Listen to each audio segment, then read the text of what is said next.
मूसा अलैहिस्सलाम আল্লাহর কাছে বলতেছেন, মালিক, এই জমিনে বর্তমান দুনিয়ার সবচেয়ে বড় নাফরমান কে একটু দেখাইবানি?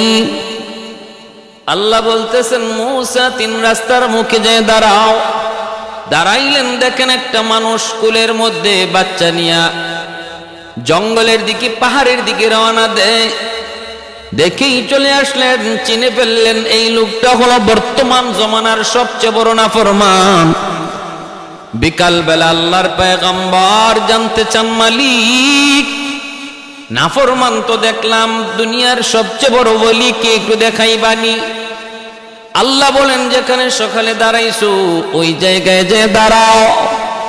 বিকাল বেলা তিনি ওখানে যেয়ে দাঁড়ালেন, দেখেন পাহাড় থেকে ওই লোকটাই আবার বাচ্চা কোলে নিয়ে ফিরতেছে। মূসা নবী কয়, মালিক, কিছুই তো বুঝি নাই। সকালবেলা যেই মানুষটা ছিল সবচেয়ে বড় নাফরমান, সবচেয়ে বড় গুনাহগার, বিকালবেলা কেমন করে সে সবচেয়ে বড় ওলি হয়ে গেল? আল্লাহ, আমি তো কিছুই বুঝলাম না। তোমার কুদরত বোঝা বড় দায়, বোঝা বড় মুশকিল। আল্লাহ, কি হয়েছে একটু বলবানি? এবার আল্লাহ বলতেছেন, মূসা, তাহলে শোনো, আমার বান্দা বাচ্চারে কোলে নিয়ে জঙ্গলের দিকে রওনা দিছে তওবার নিয়তে। বসতি সাইরা, মানুষের এলাকা সাইরা, নির্জন নির্জন জঙ্গলে পাহাড়ের দিকে রওনা দেয়। ছোট্ট বাচ্চাটা বাবার কোলে ডাক দেয়া কয়, আব্বু, এত বড় বিশাল পাহাড়, এর চেয়ে বড় কিছু আছে নাকি? আব্বু, এর চেয়ে বড় কিছু আছে নাকি? বাবা কয়, এর চেয়ে বড় হলো আসমান। আব্বু, এর চেয়ে বড় কিছু আছে নাকি? বলে আছে। বাবা, এর চেয়ে বড় হলো তোমার বাবার গুনাহ। সন্তান এইবার কয়, আব্বু, তোমার গুনাহ বুঝি এত বড়? গুনার চেয়েও বড় কিছু আছে নাকি? তখনই বাবা কান্না শুরু করে দিছে। কান্না শুরু করে কয়, বাজান রে, তোমার বাবার গুনাহ যত বড় হোক না কেন, এই গুনার চেয়েও আমার আল্লাহর রহমত আরো বড়। আমি আল্লাহর কাছে আল্লাহর রহমতের আশা করে হাত দুইটা উপরে উঠে কাঁদবো, আর তুমি আমিন আমিন বলবা। ও মূসা, আমার বান্দা যখন গুনার কথা স্বীকার করে আমি আল্লাহর কাছে কান্না শুরু করে দেয়, কুলের শিশুটা তখন বাবার চোখের পানি দেইকা হাউমাউ করে কান্দে আর বাবার সাথে আমিন আমিন কয়। তার বাচ্চাটা আমিন কইতে দেরি হয়েছে, আমি আল্লাহ তার নাম গুনাহগারের খাতা থেকে কাইটা জগতের শুধু ওলি না, সমস্ত ওলিদের সরদার বানাইতে দেরি করি নাই। मैं तालिब मौला हूँ मेरे इश्क निराला, मैं तालिब मौला हूँ मेरे इश्क निराला, है जुमला जहाँ जिनकी तजल्ली से उजाला, है जुमला जहाँ जिनके तजल्ली से उजाला। मा दर्द जहाँ गैर खुदा यार नदारम, जुजियात खुदा ही चेदिगुर कार नदारम, जुजियात खुदा ही चेदिगुर कार नदारम। ভাইরা, আমার জন্য বলতেছিলাম, আই হিজাবে কিবরিয়া তো ক্যা না কর সকতা, আমার আল্লাহ কি না করতে পারে, কি না করতে পারে। আবু আব্দুল্লাহ আন্দলুসি এত বড় বুজুর্গ, এত বড় ওলি, একটা কথা শুধু খ্রিস্টান সুন্দরী যুবতী মেয়েটারে দেইকা বলছে, এত সুন্দরী মেয়েটা জাহান্নামে জ্বলবে। আল্লাহ পাকের কাছে কতটা নারাজ, আল্লাহর কাছে কথাটা খারাপ লাগলো, মালিক নারাজ হয়ে গেলেন। আল্লাহ বলতেছে, নারে আবু আব্দুল্লাহ, কথাটা তুমি ভালো বলো নাই, কারণ জান্নাত জাহান্নামের মালিক আমি আল্লাহ। আমি তারে জাহান্নামে দিব না, তারে জান্নাতি বানাবো, সেটা আমি আল্লাহ জানি, তুমি তো জানো না। কেন তুমি এমন কথা বললে? এজন্যই তার উপর ইমানি পরীক্ষা শুরু হয়ে গেল। আবু আব্দুল্লাহ আন্দলুসি কিছু দূর গেলেন, যাওয়া মাত্রই দেখা গেল হঠাৎ করে চেঞ্জ হয়ে গেলেন। সমস্ত মুরিদানকে ডাক দিয়ে বলতেছেন, যাও তোমরা যার যার মতো করে বাড়ি চলে যাও, তোমাদের সাথে আমার কোনো সম্পর্ক নাই, আমি তোমাদেরকে চিনি না, তোমরা আমার পাশ থেকে সরে যাও। মুরিদান কলিবারা কই, হুজুর আপনি কোন কি? বলে, হো যা বলেছি করো, তাড়াতাড়ি করে সরো, তোমাদেরকে আমি চিনি না, আমার সাথে তোমাদের কোনো সম্পর্ক নাই, কোনো সম্পর্ক নাই। আবু আব্দুল্লাহ আন্দুলুসি তিনি পরবর্তীতে তিনি বলেছেন আমি তখন টের পেয়েছিলাম আমার ভিতর থেকে একটা পাখি, সবুজ রঙের একটা পাখি আমার ভিতর থেকে উড়া দিয়া চলে গেছে। কি গিয়েছে? কই ইমানটা উড়া দিয়া পাখির সুরতে চলে গেছে, ইমানটা পর্যন্ত চলে গেছে। এজন্য তিনি আর কিছু নাই, তিনি কাউকে চিনেন না, মারিফতি তার জানা নাই। কোরআনের হাফেজ ছিলেন, হিফজ ভুলে গেছেন। হাদিসের হাফেজ ছিলেন, হাদিস ভুলে গেছেন। সব কিছু ভুলে গেছেন, অন্তরের মধ্যে আর কিছুই তখন নাই। মুরিদানরা তিনি বলতেছে, হুজুর কই যাইমু? কই বাড়ি চলে যাও, আন্দুলুস চলে যাও। সবাই আন্দুলুস চলে আসলো। আর এইদিকে তিনি ওই মেয়েটার, সুন্দরী মেয়েটার প্রেমে পড়ে গেলেন, খ্রিস্টান সুন্দরী যুবতী মেয়েটার প্রেমে পড়ে গেলেন। তার পথ ধরে ধরে তার পিছনে নিয়ে নিয়ে তার বাড়ি পর্যন্ত পৌঁছে গেলেন। পৌঁছে তার বাপ মার কাছে তিনি বলতেছেন, আমি আপনাদের মেয়েকে বড় পছন্দ করি, আমি তার আশিক, আমি তার প্রেমিক, আমি তাকে চাই, আপনারা তাড়াতাড়ি করে তারে জিজ্ঞেস করেন সে কি বলে। বাপ মা কয়, তাহলে একটু জিজ্ঞেস করে নেই। মেয়েটারে ডাক দিয়া বলতেছে, মানে তোমার একজন প্রেমিক এসেছে পাগল হইয়া, তোমাকে চায়। ওই খ্রিস্টান সুন্দরী যুবতী মেয়েটা এসে বলতেছে, তুমি যদি আমার আশিক হয়ে থাকো, পাগল হয়ে থাকো, তাহলে কয়েকটা শর্ত আমার মানতে হবে। 1 নম্বর শর্ত হলো তোমার দাড়ি ফালায়া দিতে হবে। নাউজুবিল্লাহি মিন যালিক। ইনি এটাতেও রাজি হয়ে গেছেন, কোনো অসুবিধা নাই। সাথে সাথে দাড়িটা ফালাইতে রাজি, দাড়ি ফালাইয়া দিলেন। তারপরে বলতেছে, আর কি শর্ত বলো? 2 নম্বর শর্ত হলো তোমাকে মদ খাওয়া লাগবে, মদ। কয় ঠিক আছে, অসুবিধা নাই। তিনি মদও খাইলেন। আর কি মানতে হবে? 3 নম্বর হলো আমাকে যদি পাইতে হয় 10 বছর টাইম লাগবে, 10 বছর। এই 10 বছর তুমি আমার শুয়োর চড়াইবা, এই শুয়োরগুলি তুমি চড়াইবা পাহাড়ের মধ্যে। তিনি এই 10 বছর মেয়াদ, 10 বছর পরে তিনি পাইবেন। এই দিকে রাখালি করেন। আর সুন্দরী মেয়েটা গির্জায় আসা যাওয়া করে তিনি ওই পাহাড় থেকে এই সুন্দরীকে শুধু এক নজর দেখেন, এতে তার মনে শান্তি জাগে। ভাইরা বন্ধুরা, কত বড় ইমানি পরীক্ষা পরে চলে আসলো। আল্লাহ কি করতে না পারে। এইদিকে মুরিদান সবাই যখন দেশে গেল, আন্দুলুস গেল, মানুষেরা কই হুজুর কই? হুজুরের কথা কই না, হুজুর হারায় ফেলছি, হুজুর তো চেঞ্জ হয়ে গেছে, হুজুর তো আমাদেরকে চিনেন না, আমাদেরকে বিদায় করে দিছেন। ও ভাইরা বন্ধুরা, এইদিকে দেখা যায় সবাই কান্নাকাটি শুরু করে দিল। কই তাড়াতাড়ি করে চলো আমরা পীর সাহেবের কাছে যাই, আমাদের পীর সাহেবের কাছে যাই। খুঁজতে খুঁজতে তারা চলে আসলো। আইসা দেখে পাহাড়ের উপরে আবু আব্দুল্লাহ আন্দুলুসি শুয়োর রাখালি করেন, মুখে দাড়ি নাই। হায় হায়, সুরত বুঝিয়ে মন হয়ে গেল। মুরিদান নিচ থেকে ডাক দিয়া, হুজুর আপনি একটু নামিন, আমাদেরকে আপনি কোরআন শোনান, হাদিস শোনান, আমাদেরকে আপনি মারিফতের বয়ান শোনান। আবু আব্দুল্লাহ আন্দুলুসি কয়, আমার কিছুই মনে নাই, তোমরা তাড়াতাড়ি করে চলে যাও, আমার কিছু মনে নাই, তাড়াতাড়ি করে চলে যাও। এইদিকে মুরিদান যারা, তারাও তো বহুত বড় বুজুর্গ, বহুত বড় আল্লাহওয়ালা। সবাই তখন ওযু করে 2 রাকাত নামাজ পড়লো আর বলল, আমরা আল্লাহর কাছে চাও। ঘটনা কি হয়েছে আমরাও তো কিছু জানি না, মালিকের কাছে চাও, মালিকের কাছে কান্দো। পাহাড়ের নিচে মুরিদান 2 রাকাত নামাজ পড়ে এমন কান্না শুরু করেছে মালিকের দরবারে, আমার আল্লাহ সব সইতে পারে, কিন্তু যখন আল্লাহর সব সামনে আল্লাহর কুদরতি নজরে চোখের পানি জড়ায় বান্দায় ডাক দেয়, এই চোখের পানিটা আল্লাহ সইতে পারে না। গুনাহগার যত বড় গুনাহগার হোক না কেন রে বান্দা, যদি চোখের পানিটা জড়ায় তুমি আল্লাহরে আল্লাহ কয়ে ডাক দিতে পারো,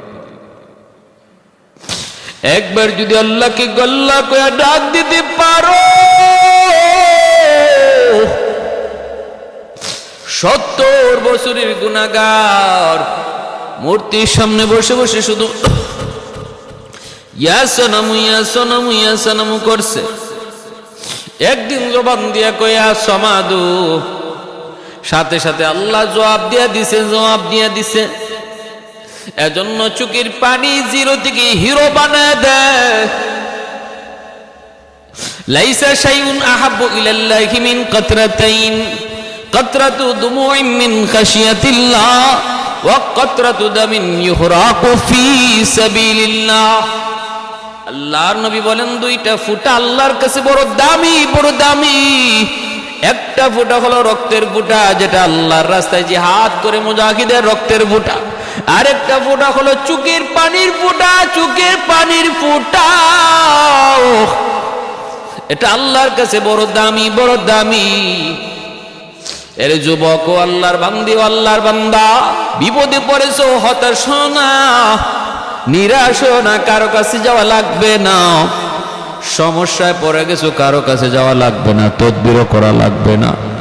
গভীর রাতে ওইটা চোখের পানিটা যায় নামাজে ফালাইতে পারো কিনা দেখো,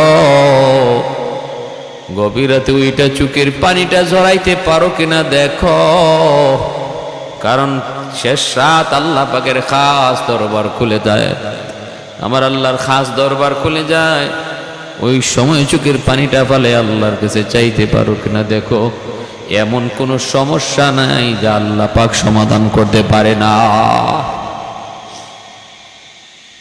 আবু আব্দুল্লাহ আন্দলুসির অবস্থা দেখে মুরিদান কান্না শুরু করে দিল, চোখের পানি ঝরা একদম বন্যা করে ফেলতেছে। আল্লাহ পাক রব্বুল আলামিনের দয়ার সাগরে ঢেউ খেলে উঠল। রব্বুল আলামিন সাথে সাথে মুরিদানদের কথায় আল্লাহ খুশি হইয়া তাদের চোখের পানির দিকে তাকাইয়া আল্লাহ পাক রব্বুল আলামিন পেশাবের অন্তরের মধ্যে আবার আল্লাহ পাক ইমানের নূর আল্লাহ আবার দান করলেন। যেই মাত্র ইমানের নূরটা তার অন্তরের ভিতরে ঢুকলো, সাথে সাথে তিনি দ্রুত বেগে নিচে নেমে আসলেন। আয়েশা বলতেছেন, বাবারা তাড়াতাড়ি করে আমারে তোমরা তওবা করাও, আমি তো সব ভুল পথে চলছিলাম, আমি তো ভ্রান্ত হয়ে গেছিলাম, আমি তো হালাক হয়ে গেছিলাম, আমাকে তোমরা তওবা করাও। কান্না আর কান্না, এইবার উস্তাদও কান্নে, ছাত্ররাও কান্দে। ভাইরা বন্ধুরা, আবু আব্দুল্লাহ আন্দলুসি মুরিদানকে সাথে নিয়ে এবার তিনি আন্দোলন চলে আসলেন। রে ভাই, এইদিকে মেয়েটা যখন গির্জা আসলে দেখে তার প্রেমিক নাই, খোঁজ খবর নিতে চাইলো, জানতে পারলো তার প্রেমিক তো চলে গেছে আন্দোলন। এইবার মেয়েটা পড়ে গেছে ওনার প্রেমে, মেয়েটা পড়ে গেছে ওনার প্রেমে। কয় আমিও যাব। বাপ মার কাছে যায়, কয় মা আমার প্রেমিক তো চলে গেছে আন্দোলন, আমিও তার সন্ধানে আন্দোলন চলে যাব। মা গো, হয়তো আসবো না, আর হয়তো আশা হবে না, আমি তার পাগল হয়ে গেছি। এইবার মেয়েটা, যুবতী মেয়েটা, সে আন্দোলন চলে আসলো, খানকার ভিতরে ঢুকতে চায়, কেউ তারে ঢুকতে দেয় না।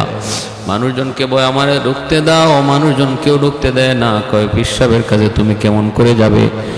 কোনো নারী যাওয়ার কোনো অনুমতি নাই। আল্লাহর ওলির কাছে সংবাদ পাঠানো হলো। আল্লাহর ওলি বলেন, যা বলো আমার দেখা করার টাইম নাই, আমি পারবো না, তারে আমি চিনি না, যায় বলো। এটা ছিল আমার ভ্রান্ত জীবনের একটা ঘটনা, এটা আমার জীবনের অ্যাক্সিডেন্ট, আমার জীবনের অ্যাক্সিডেন্ট। আমি সেই অ্যাক্সিডেন্টের কথা আর ইয়াদ রাখতে চাই না। ওই সুন্দরী নারী খবর পাঠিয়ে দিল, যে বলো আমি কালেমা পড়ে মুসলমান হয়েছি, আর যতক্ষণ পর্যন্ত আমি উনাকে না পাবো আমি খানকা ছেড়ে আর কোথাও যাব না। ভাইরা বন্ধুরা, দেখেন আল্লাহ কি না করতে পারে, আল্লাহ কি না করতে পারে। মুহূর্তের ভিতরে কে ছিল, মুহূর্তের ভিতরে কে কার পাগল ছিল, এখন কে কার পাগল হয়ে গেল। আগে কে কার পাগল ছিল, এখন কে কার পাগল হয়ে গেল। করছেন কে? বলে আল্লাহ। আল্লাহ পাক রব্বুল আলামিন অন্তরের মালিক। এজন্য বলি আল্লাহর গোলাম, আল্লাহর বান্দি নিরাশ হইরা যত বড় গুনাহগার হই না কেন, আমি যদি বলি হায় রে আমি বহুত বড় গুনাহগার, মনে হয় আল্লাহ আমাকে মাফ করবে না। এ ভাইরা, করাচির হযরত হাকিম আক্তার সাহেব রাহিমাহুল্লাহ তিনি বলেন, একটা মানুষ সারা জীবন যত গুনাহ করছে এর চেয়েও, সারা জীবনের সমস্ত গুনার চেয়েও এই কথাটা এর চেয়ে আরো বড় গুনাহ, আল্লাহ আমাকে মনে হয় মাফ করবে না, যত বড় গুনাহগার আমি। এই কথাটা কোয়া আল্লাহর সাথে বেয়াদবি। কারণ একজন, আমার গুনাহ যত বেশি হোক না কেন, আমার গুনাহ যত বেশি হোক না কেন, সাগরের পানি, নদীর পানি, শহরের সমস্ত ময়লা নদীতে পড়ে, এক ঢেউয়ে সব ময়লা পাক বানায় দেয়। আল্লাহ রহমতের দরিয়া এর চেয়ে হাজার গুণ বড়, হাজার গুণ বড়। তাম পৃথিবীর সমস্ত মানুষের গুনাহ যদি রহমতের সাগরে পড়ে, আল্লাহর রহমতের একটা ঢেউ বাড়ি দিয়া সবগুলা নাপাকরে পাক বানায় দিবে। কারণ আল্লাহর রহমতের সাগর আর দরিয়া হাজার হাজার গুণ বড়। দুনিয়ার তুচ্ছ থেকে ছোট্ট, ছোট্ট থেকে ছোট্ট একটা নদী যদি এতটা ক্ষমতা রাখে, আল্লাহর রহমতের সাগরে কতটা শক্তি আর কতটা ক্ষমতা রয়েছে। শরাব পান করার জন্য যাইতেছেন এই বিশির হাফি রহমতুল্লাহ, হঠাৎ করে দেখতে পেলেন রাস্তার মধ্যে একটা কাগজ। কাগজটা তিনি উঠে দেখেন, কাগজে বিসমিল্লাহির রহমানির রহিম লেখা। বিসমিল্লাহির রহমানির রহিম এই নামটা, এই বিসমিল্লাহটা লেখা। সাথে সাথে বিশির হাফি করেছেন কি, কাগজটারে মুইসা পরিষ্কার কইরা যত্ন কইরা নিরাপদ জায়গার মধ্যে রেখে দিলেন, যাতে মানুষের কোনো পা না লাগে, কাগজের যেন কোনো বেইজ্জতি না হয়, এজন্য তিনি নিরাপদ জায়গায় রেখে দিলেন। এতটুকুই শুধু করছেন, এতটুকুই শুধু করছেন, চলে গেলেন শরাবখানায়, যায় শরাব পান করে বিভোর। ওই জমানার ওলিকে আল্লাহ পাক অন্তরের ভিতরে ইলহাম করে দেয়, তাড়াতাড়ি করে যাও শরাবখানায় যায়, দেখো আমার একজন ওলি যার নাম বিশির হাফি, তার ওখান থেকে উঠে আনো। দেখবা সে শরাব খায় একদম বিভোর হয়ে রইছে, পাগল হয়ে রইছে, মাতাল হয়ে রইছে। তার যা ডাক দেয়া বলে, আজ থেকে তার ঠিকানা ওই শরাবখানা নয়, আজ থেকে তার নাম গুনাহগারের তালিকায় নয়, ওলির তালিকায়। শুধু ওলি নয়, ওলিদের সরদার আল্লাহর তৎকালীন ওলি। জিজ্ঞেস করুন মালিক কেমন করে, কিভাবে শরাবপুর কেমন করে ওলি হয়? আল্লাহ পাক রব্বুল আলামিন কয়, বিসমিল্লাহির রহমানির রহিম, আমি আল্লাহর ইসমে আজমের নাম, আমি আল্লাহর ইসমে আজম আল্লাহ। আবার ওই আল্লাহ নামের সাথে আমার দুইটা রহমান আর রহিম, আমার যতগুলি সিফাতি নাম রয়েছে এর মধ্যে অত্যন্ত পাওয়ারফুল দুইটা নাম, রহমান আর রহিম। রহমান আল্লাহ পাকের এত বড় দয়া আর মায়ার গুণ, যেই গুণের দ্বারা আল্লাহ দুনিয়াতে সমস্ত মানুষকেও আল্লাহ পাক খাওয়ায়, ইমানদাররাও খাওয়ায়, বেঈমানরাও খাওয়ায়। রহমান নামের গুণে আল্লাহ পাক ইমানদাররাও খাওয়ায়, বেঈমানরাও খাওয়ায়। রহমান নামের গুণে আল্লাহ মুসলমানরা খাওয়ায়, কাফিররাও খাওয়ায়। রহমান নামের গুণে আল্লাহ পাক মুসলমানরা খাওয়ায়, খ্রিস্টানরাও খাওয়ায়। রহমান নামের গুণে আল্লাহ পাক রব্বুল আলামিন আল্লাহ তার বন্ধুরাও খাওয়ায়, দুশমনরাও খাওয়ায়। ইমানদার মুমিনকে আল্লাহ পাক যেমন দুনিয়াতে শ্বাস প্রশ্বাস নেওয়ার সুযোগ দেয়, আল্লাহ তার দুশমনকেও দুনিয়াতে শ্বাস প্রশ্বাস নেওয়ার সুযোগ দেয়, শুধু রহমান নামের খাতিরে। কারণ রহমান এত বড় দয়া, এত বড় দয়ালু মালিককে বোঝায়, যিনি শুধু বন্ধুরে দয়া করে তা না, দুশমনরাও যিনি দয়া করে। আর রহিম হলো আল্লাহ পাকের এমন এক সিফাতি নাম, যেই দয়া আর মায়াটা শুধু পরকালে তার বন্ধুর জন্য খাস, বন্ধুদের জন্য খাস। রহিম নামের গুণে আল্লাহ পাক পরকালের ময়দানে মুমিনকে আল্লাহ জান্নাত দেয়, আর রহিম নামের কারণেই আল্লাহ বেঈমানরে জাহান্নামে দেয়, বেঈমানরে জাহান্নামে দেয়, দুশমনরা আল্লাহ জাহান্নামের আগুনে জ্বালায়। এটা রহিম নামের খাতিরে, রহিম নামের কারণে। এজন্য ভাইরা বন্ধুরা বলতেছিলাম, আল্লাহ পাক কয় ওই বিশির সে তো আমার নামের ইজ্জত করেছে, সম্মান করেছে। ওই বিসমিল্লাহর ভিতরে তো আমি আল্লাহর নাম, আবার রহমান রহিম নামটা আমি আল্লাহর ইসমে আজমের নাম, আল্লাহ নামের ভিতরে রহমান আছে, আল্লাহ নামের ভিতরে রহিম আছে, আল্লাহ নামের ভিতরে রাজ্জাক আছে, আল্লাহ নামের ভিতরে আমি আল্লাহর খালিক নাম আছে, মালিক নাম আছে। সবগুলি নাম আমার ইসমে আজম আল্লাহ নামের ভিতরে আছে। অতএব রহমান রহিম আলাদা বলা লাগে না।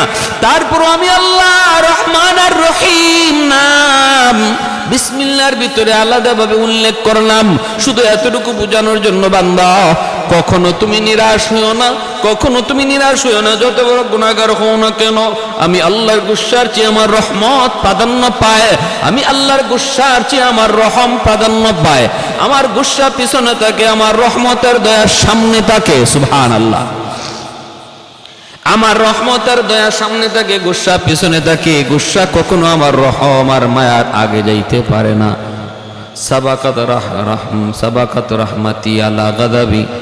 আল্লাহ পাক রব্বুল আলামিন হাদিসে কুদসিতে আল্লাহ বলেন, আমার রহমত গজবের উপরে সর্বদা প্রাধান্য পায়। ভাইরা বন্ধুরা, এজন্যই তো যেই পরিমাণ গুনাহ জমিনে মানুষ করে, আল্লাহ পাকের গজব প্রতিটা মুহূর্তে গজব আসে মানুষকে ধ্বংস করার জন্য। গুনাহ গজবটাই না আনে, গুনাহ গজবটাই না আনে, কিন্তু যখনই গজব আসতে চায় তখনই রহমত গজব আর বান্দার মাঝখানে চলে আয়। রহমত গজব আর বান্দার মাঝখানে চলে আয়, আর গজব পায় না। ভাইরা বন্ধুরা, নতুবা যেই হারে গুনাহ হয় এই হারে কিন্তু গজব আসে না। মাঝে মাঝে আল্লাহ পাক কিছু আযাব গজব দেয়, নতুবা যেই পরিমাণ গুনাহ হয় এই পরিমাণে গজব আসে না। আসার কথা আসে না কেন? আল্লাহর রহমত আগে বেড়ে যায়, আল্লাহর রহমত আগে বেড়ে যায়। ভাইরা বন্ধুরা, জন্য বিশির হাফিকে যে বলো, আল্লাহর ওলি ডাক দিয়ে কয়, রে বিশির আয়, আজ থেকে আর ওই সরবখানায় তোমার ঠিকানা নয়। আজ থেকে তোমার পরিচয় গুনাহগার নয়, তোমার পরিচয় হলো ওলি। শুধু ওলি নয়, দুনিয়ার সকল ওলিদের ওলি। কেমনে হলো? কয় শুধু আল্লাহর আল্লাহর কালামের একখান আয়াতের ইজ্জত সম্মান করার খাতিরে, আল্লাহ পাকের ইসমে আজমের জাতি নাম, আল্লাহর সিফাতি নাম, এর প্রতি সম্মান ইজ্জত দেখানোর খাতিরে এইগুলারে তুমি আল্লাহ নামে পাক করছো। আল্লাহ তোমার পুরা কল্পটারে পাক বানায় দিছে, পাক বানায় দিছে। আল্লাহ নামটারে তুমি পরিষ্কার করছো, আল্লাহ তোমার দেহটারে পরিষ্কার বানায় দিছে। क्या ना कर सकता है, क्या ना कर सकता है। হে আল্লাহর বান্দা, কিসের উপরে তুমি নিরাশ হয়ে বসে রইছো? কিসের উপরে নিরাশ হয়ে বসে রইছো? জুনাইদ বাগদাদি 3 নম্বর আল্লাহর একজন ওলি। জুনাইদ বাগদাদি রহমতুল্লাহি আলাইহি বহুত বড় কুস্তিগীর। বাগদাদে এত বড় কুস্তিগীর আর কেউ নাই, উনার সাথে কেউ পারে না, এত বড় কুস্তিগীর। অসংখ্য অগণিত পুরস্কার বা জুনাইদ ঘরের ভিতরে জমা করেছে। 1 নম্বর পুরস্কার, কেউ উনার সামনে কুস্তিতে টিকতে পারে না। চতুর্দিকে উনার কুস্তির সুনাম, উনি বহুত বড় পাহলওয়ান। এই হলো জুনাইদ বাগদাদির প্রথম জীবনের পরিচয়। প্রথম জীবনের পরিচয় হলো তিনি বহুত বড় কুস্তিগীর। আল্লাহর ওলি কি জিনিস উনি জানেও না, বুঝেও না। উলায়াত কাকে বলে জানে না। কেমনে তিনি এত বড় ওলি হলেন? ভাইরা বন্ধুরা, রাজ দরবারে একবার আয়োজন করা হলো কুস্তির। ওই আয়োজনের মধ্যে অনেক জায়গা থেকে অনেকজন আসলো। রাষ্ট্রীয় পুরস্কার দেওয়া হবে যে জিতবে, স্বর্ণ পদক দেওয়া হবে যে জিতবে। জুনাইদ বাগদাদির সাথে কে লড়বে? কেউ তো সাহস করে না। একজন করে আয়, হেরে যায়। জুনাইদ বাগদাদির সাথে কেউ টিকতে পারে না। এক পর্যায়ে জুনাইদ বাগদাদি তিনি ওই স্বর্ণ পদকটা নিয়ে যাবেন। ওই মুহূর্তে একজন ভিক্ষুক, দুর্বল অসহায় একজন মানুষ ডাক দেয়া কই, জাহাপনা আমাকে একটু সুযোগ দেন, আমি জুনাইদ বাগদাদির সাথে লড়াই করব, আমি তার সাথে কুস্তি করব, আমি তার সাথে একটু খেলবো। মানুষজন সব হাঁ করে রইল, অবাক হয়ে গেল সবাই। বাদশা বলতেছে, একটু বুঝে শুনে বলো। যদি তুমি মারা যাও আমরা কিন্তু দায়ী না। তোমার শরীর কাঁপতেছে, তোমার চোখের সামনেই কত বড় বড় পাহলওয়ান জুনাইদ বাগদাদির কাছে পানি খেয়ে চলে গেল, আর তুমি কিনা তার সাথে যুদ্ধ করবা, তুমি কিনা তার সাথে কুস্তি করবা, তুমি কিনা তার সাথে লড়বা।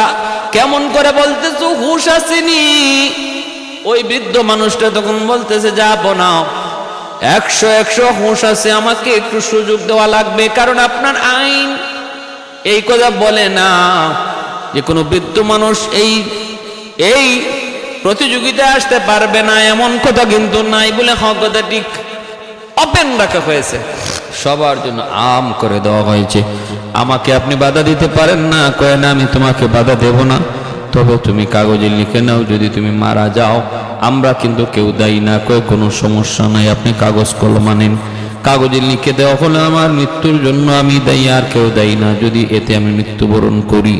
ভাইরা বন্ধুরা, এরপরে যখন কুস্তি লাগবে, কুস্তি লাগবে, কুস্তি লাগবে, জুনাইদ বাগদাদের কাছে আসলো, মানুষজন সবাই তাকায় রইল। কুস্তি লাগার আগে ওই বৃদ্ধ মানুষটা জুনাইদ বাগদাদির কাছে আসছে, এসে একটু ছোট্ট আওয়াজে কিছু কথা বলছে, যা কেউ বুঝে নাই। ছোট্ট আওয়াজে ডাক দেয়া বলছে, জুনাইদ, আমাকে তুমি চিনো না, চিনবার কথাও না, কিন্তু আমি তোমাকে চিনি। আমাকে চিনো না, চিনবার কথাও না রে জুনাইদ, তবে আমি আমার পরিচয় দেই, আগে শোনো। আমি নবী পরিবারের একজন সন্তান, আমি নবী পরিবারের সন্তান, আমার গায়ে নবী রক্ত রয়েছে। তুমি যেই নবীর পাগল, যেই নবীর আশিক, ওই নবীর বংশের লোক আমি।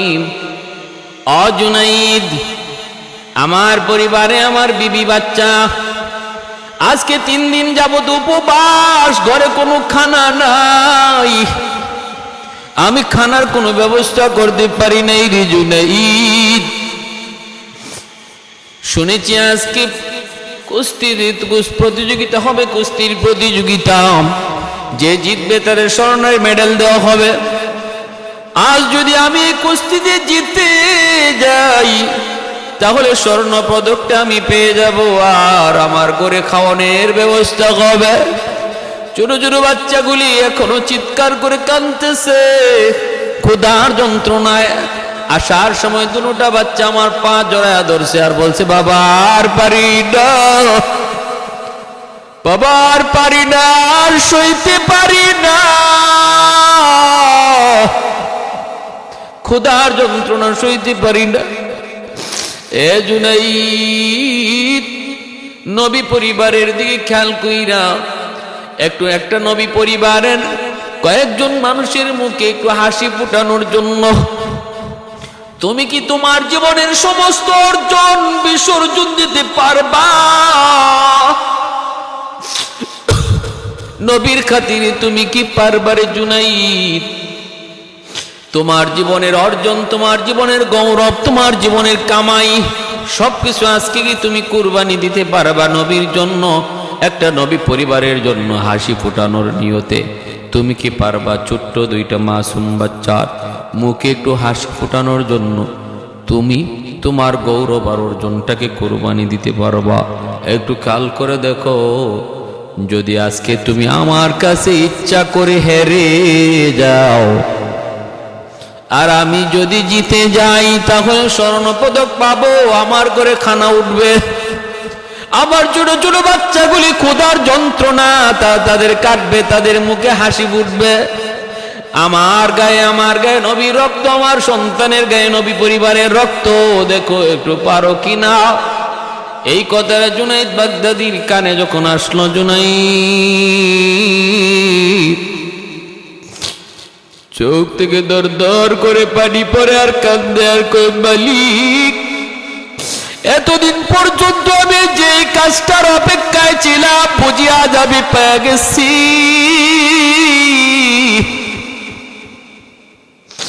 এতদিন পর্যন্ত আমি দিলের ভিতরে যা আশা করে রাখছিলাম বুঝি আমার আশা পূরণ হতে যায় গো মালিক, আমার আশা বুঝি পূরণ হতে যায়। জুনাইদ চোখের পানিটা মুছে আর বলতেছে, তুমি কোনো টেনশন করো না, যেভাবে চাইছো এইভাবেই হবে, তুমি যেভাবে চাইছো এইভাবেই হবে। ভাইরা বন্ধুরা, জুনাইদ বাগদাদি ওই বৃদ্ধ মানুষটার কাছে যাইয়া নিজের শক্তি দেখায়, কিন্তু বাস্তবে দেখায় যা ভিতরে করে না তা। বাহির থেকে মানুষজন দেখতেছে জুনাইদ দেখাইতেছে শক্তি, কিন্তু কিছু পারে না, বৃদ্ধ মানুষটারে ফালাইতে পারে না। কিন্তু জুনাইদ বাগদাদির যখন বৃদ্ধ মানুষটা একটা ঘুষি দেয়, উনি ধপাস করে মাটিতে পইরা যায়। ভাইরা বন্ধুরা, মানুষজন সবাই আসলো, বাদশা সহ সবাই আসলো, এই সবাই বৃদ্ধ মানুষটাকে তারা হাত উঁচু করে দিয়ে নিয়ে পুরস্কারটা দিয়ে দিল, বিজয়ী বানিয়ে দিল। ওই দিন আমার আল্লাহ স্বপ্ন যুগে জুনাইদ বাগদাদি স্বপ্নে দেখেন মরুর দুলাল রহমতের নবী, মায়ার নবী তার ঘরে হাজির হয়ে গেছেন। হাজির হয়ে আল্লাহর নবী নিজে দেখা দিয়া বলতেছেন, রে জুনাইদ, আজ থেকে তোমার পরিচয় কুস্তিগিরি না, আজ থেকে তোমার পরিচয় হলো তুমি জগতের বলি। শুধু তুমি বলি না, অলিদের বলি। আজকে তুমি আমার পরিবারের, আমি নবী পরিবারের একটা ছোট্ট দুইটা মাসুম বাচ্চা, আমি নবী পরিবারের কিছু মানুষের মুখে হাসি ফোটানোর জন্য তুমি তোমার জীবনের সব গৌরব কোরবানি দিয়া আমি নবীরে তুমি খুশি করে নিছো, রে জুনাইদ। আল্লাহ তোমার উপর খুশি হইয়া তোমার জগতের অলিদের সরদার আল্লাহ বানাই দিছে,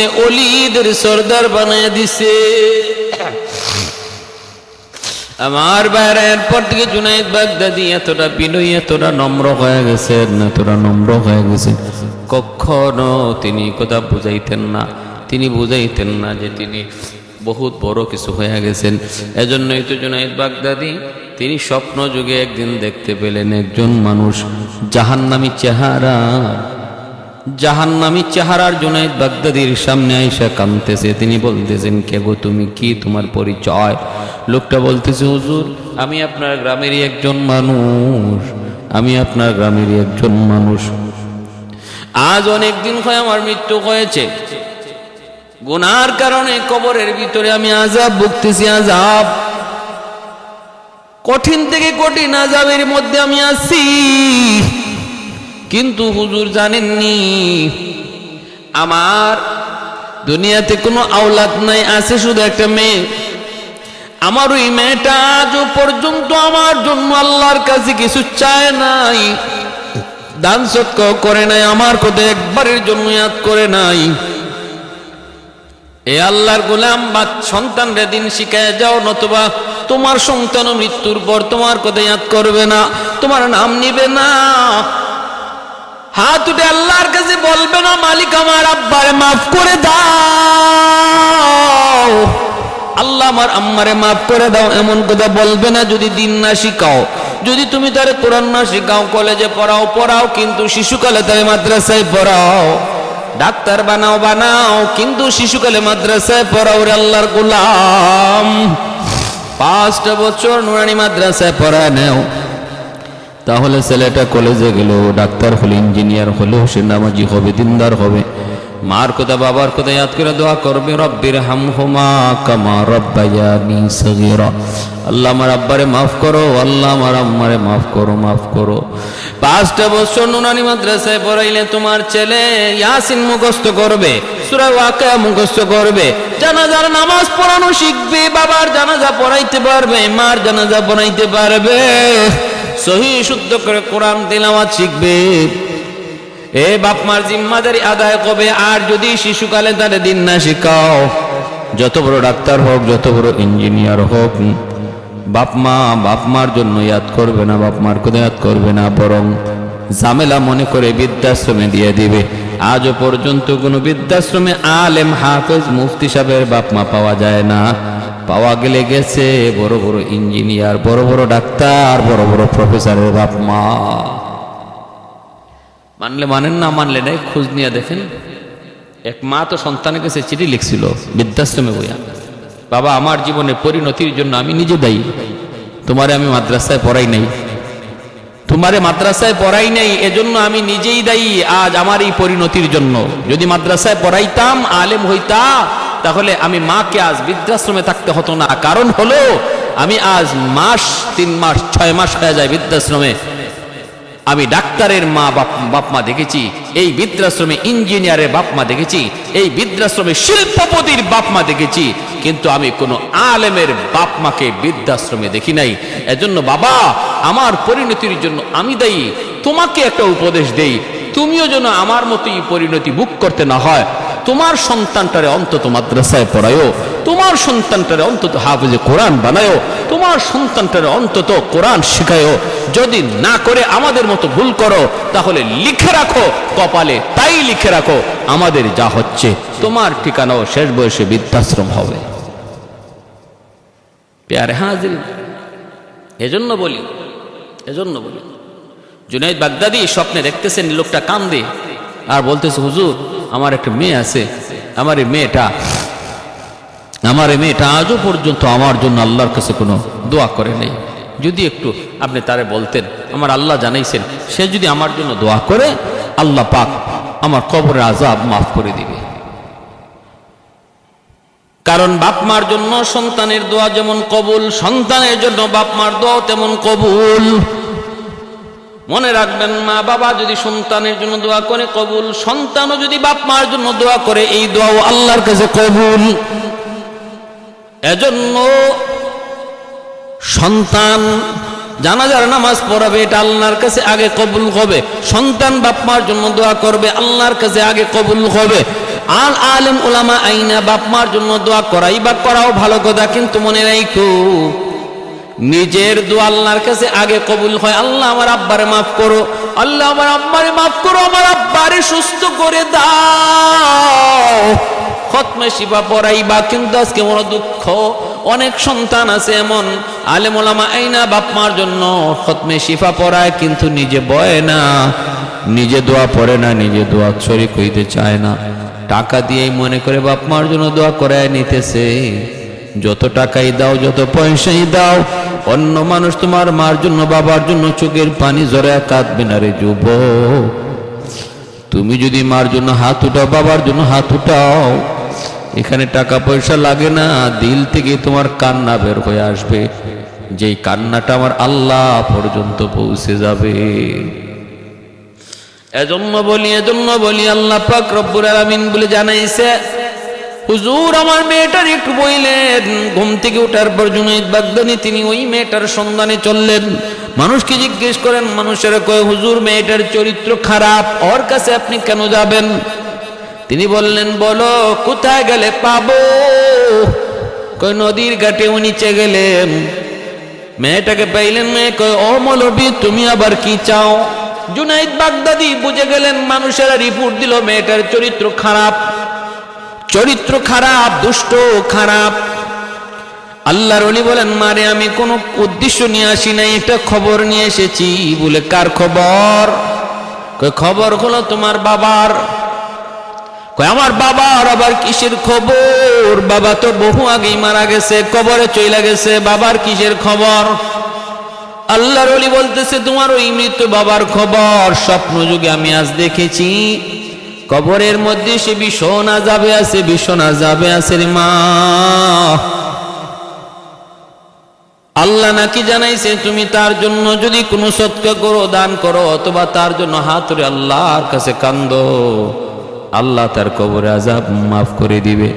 এই সংবাদটা আমার কাছে দিয়েছে, আমি যেন তোমারে বুঝায় কই, তোমারে যেন সংবাদটা পৌঁছায় দেই। মারি বাবারে বাঁচানোর জন্য একটু আল্লাহর কাছে হাত উঠাও, আল্লাহর কাছে হাত উঠাও, একটু কান্না করো। গুনাহ করতে করতে মেয়েটার দিল শক্ত হয়েছে, দিল শক্ত হয়ে গেছে। এজন্য মৃত বাবার খবর শোনার পরও দিল নরম হয় না। নবী বলেন, গুনাহ করতে করতে মানুষের দিল দাগ পরে পরে শক্ত হয়ে যায়, পাথরের মতো শক্ত হয়ে যায়। তখন আর চোখ দিয়া পানি আসে না। জান্নাতের কথা, জাহান্নামের কথা, বাপমার কথা, মৃত মানুষের কথা, নবীর কথা শোনার পরও কিছু মানুষ দেখবেন হাঁ করে তাকায় রইছে, শুনতেছে, কিন্তু অন্তরে নরম হয় না, চোখ দিয়া পানি আসে না। আলামতটা বেশি ভালো না রে ভাই, আলামতটা ভালো না। এই সমস্ত দিল, কঠিন দিলগুলা নরম করার জন্য আল্লাহ জাহান্নামে আগুন বানায় রাখছে। যে আগুনের ভিতরে ফালানোর পর জান্নাত জাহান্নামের সবগুলি দরজা জানালা আল্লাহ বন্ধ করে দিবে। ডেগের ভিতরে দেখবেন গোশত দেওয়ার পর ডেগের ডেকচি, ডেগের ঢাকনা লাগায় দেয়। কেন? তাড়াতাড়ি সিদ্ধ হওয়ার জন্য, সিদ্ধ হওয়ার জন্য, সিদ্ধ হওয়ার জন্য। এর জন্য বলি যুবক, চোখটারে, দিলটারে নরম করো, চোখ দিয়ে পানি আনার ব্যবস্থা করো, নতুবা নসিব বড় খারাপ, নসিব বড় খারাপ। চোখ দিয়ে যদি পানি না আসে, আনার ব্যবস্থা করো। যাদের চোখে পানি আয় তাদের কাছে যাও। শেষ সাইতে মার কথা ইয়াদ করে, বাবার কথা ইয়াদ করে একটু কান্না করার চেষ্টা করো, আপ্রাণ চেষ্টা করো। আল্লাহওয়ালাদের সোহবতে যাও। যারা আল্লাহর ভয়ে কান্দে তাদের কাছে যাও, তাদের সোহবতে যাও। নতুবা দিল নরম হবে না, চোখ দিয়ে পানি আসবে না। পানি না আসা বহুত বড় খারাপ আলামত, বহুত বড় খারাপ আলামত। এটা আলামত হলো দিল শক্ত হয়ে গেছে, পাথরের মধ্যে রক্ত, গুনার কারণে, গুনার কারণে। এজন্য বলি ভাইরা, মেয়েটা তো দিল শক্ত হয়ে গেছে, বাবার কথা শোনার পরও, বাবার কথা শোনার পরও তার দিল নরম হয় না। মেয়েটা তখন ডাক দিয়া বলতেছে, হুজুর নেন, আমি এক বষ্টি পানি দিলাম আপনারে, আমার বাপের রুহের মাগফিরাতের জন্য, আমার বাপের মাগফিরাতের জন্য এক মুষ্টি পানি দিলাম। ঢিল মারলো আল্লাহর ওলির দিকে ঠাট্টা করে, মজাক কইরা। কারণ যারা গুনাহগার, যারা পাপিষ্ট, যারা ফাসিক, তারা আলেম ওলামার কদর কি বুঝবে? তাদের দিল শক্ত হয়ে গেছে গুনার কারণে। ওরা আলেমের কদর কি বুঝবে? আল্লাহওয়ালাদের কদর কি বুঝবে? আল্লাহওয়ালাদের কদর কি বুঝবে? আলেমের সাথে কেমন ব্যবহার করতে হবে এটাও কেমন করে বুঝবে? দিল যাদের শক্ত, গুনার কারণে আলেমের কদর ওরা বুঝে না, আলেমের কদর করতে জানেও না, কথাবার্তা কেমনে কইতে হইব তাও বুঝে না। এটা ফাসিক ফুজ্জারের আলামত, ফাসিক ফুজ্জারের আলামত। জুনাইদ বাগদাদির দিকে ঢিল মারছে, আল্লাহর ওলির সাথে সাথে একটু সরে গেলেন, পানিটা ওনার গায়ে লাগে নাই, পানিটা পড়ছে মাটিতে, বড় কষ্ট পাইলেন, দিলের ভিতরে বড় কষ্ট। হায় রে, সন্তান বুঝি এমনও হয়, যেই সন্তানের কারণে মা দিনকে রাত বানাইলো, বাবা রাতকে দিন বানাইলো। কত রাত বাবা না ঘুমায় কাটাইলো, কত ঈদে বাবা নিজের কাপড় না কেড়ে সন্তানকে কিনে দিল, সন্তানের আশা পূরণের জন্য, সন্তানের চাহিদা পূরণের জন্য কত বৃষ্টিতে ভিজলো, কত রোদে পুরলো। ওই বাবা আজকে বিপদের সন্তান একটু কেয়ার করে না। এমন বুঝি সন্তান হয়, এমন বুঝি সন্তান হয়। চলে গেলেন কষ্ট পায়া, তিনি রাতের বেলা ঘুমাইলেন, দেখেন জান্নাতি চেহারার একজন মানুষ ওনার সামনে এসে হাজির হয়ে গেছে। আল্লাহর জুনাইদ বাগদাদি বলেন, কে গো, কি তোমার পরিচয়? লোকটা কয়, হুজুর আপনি আমাকে চিনেন নাই, আমি গতকালকে ওই লোক, যেই লোক আপনার কাছে এসেছিলাম। হুজুর বলতেছে, কি ব্যাপার, গতকাল গেছিলা তুমি জাহান্নামী, আজকে তোমার চেহারা জান্নাতি চেহারা, এত সুন্দর, এত আলো, ঘটনা কি? কেন? তোমার মেয়ে তো তোমার জন্য কোনো উপকার করে নাই। বাবা তখন বলতেছে, হুজুর আমার মেয়েটাকে আপনি খবর দেওয়ার পরে আমার মেয়েটা ঢিল মারছে, আপনার দিকে একটু পানি ছিটা মারছে, এই পানিটা আপনার গায়ে লাগে না, এই পানিটা পড়ছে যেই জায়গায়, ওখানে একটা পোকা দীর্ঘদিন পানির তৃষ্ণায় ছটফট করতেছিল, ওই পোকাটার মুখে যে পানিটা পড়লো, পানিটা খাইয়া পোকার তৃষ্ণা নিবারণ হলো, জান বাঁচলো। পোকাটা আল্লাহর কাছে দোয়া করছে, মালিক যার উসিলায় পানি পাই আমার জান বাঁচলো, তুমি তারে মাফ কইরো। ওই পোকার দোয়ার উসিলায় আল্লাহ আমার কবরের আযাব মাফ করে দিছে।